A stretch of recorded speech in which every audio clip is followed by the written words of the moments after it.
automatically a lot of the times because you don't want to run out of breath. You don't want to feel breathless constantly, right? So you'll create natural pauses before you're fully out of breath to restock up on oxygen there. Something to note is when you're starting to wet out, it's a lot harder to play the notes in these lower registers because they'll want to change pitch higher quicker.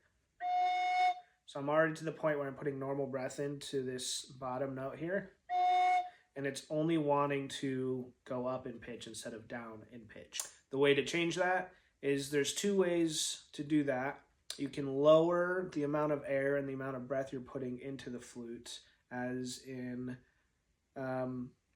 what I do is I put my tongue at the back of the palate of the curve of my mouth, so up in this area, and I widen kind of my cheeks and blow a breathy air into there instead of a concentrated stream. That's something you'll have to play around with. And I have to change the way instead of playing up here, I move down here because it's easier for me to change my mouth to be able to play that low note. You hear that where it started high and then went low? That's because the flute's wetting out. So I'm going to show you what that looks like now. So on these handy dandy flutes here, you can take off this section. And I want to show you that that's glistening because it is wet. So you take a microfiber cloth or your shirt or whatever, and you dry all that off. And you can see no longer glistening. You're going to have moisture build up in there too. You can see how it's glistening right there. And if you blow in this really hard,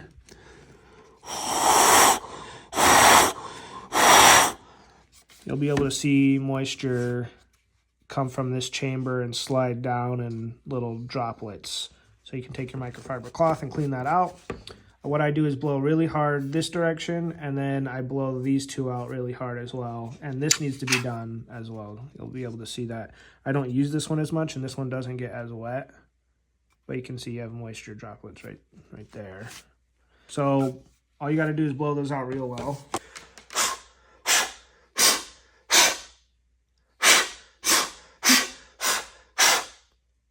Sometimes you'll be able to see moisture coming out of the ends of the holes there, and you can just wipe that off. Give everything a good wipe down.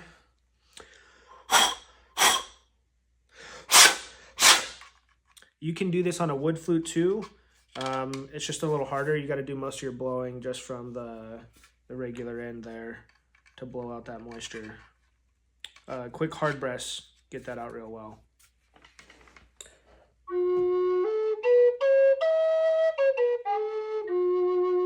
You'll be able to